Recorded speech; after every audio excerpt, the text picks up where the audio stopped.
কেমন আছো? আশা করি তোমরা খুব ভালো আছো। বন্ধুরা, আজকে আমরা কি রান্না করেছি তোমাদের দেখাচ্ছি। আজকে তো রবিবার, সেই জন্য আজকে মাংস হয়েছে, খাসির মাংস।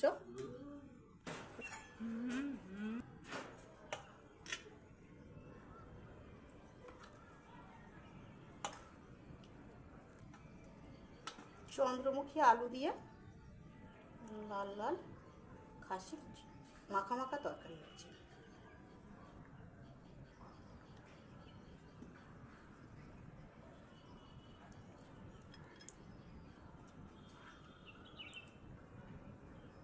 সবাই তো খাসির মাংস খায় না, সেই জন্য মুরগির মাংস হয়েছে একটু।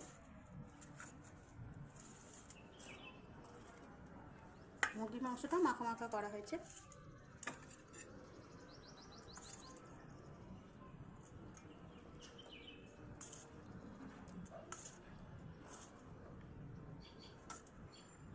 বন্ধুরা, আমার রান্না যা যা করেছিলাম আজকে সব বেড়ে দিয়েছি। আমাদের রান্নাগুলো যদি তোমাদের পছন্দ হয়ে থাকে, আমাদের চ্যানেলটাকে একটু সাবস্ক্রাইব করে দেবে।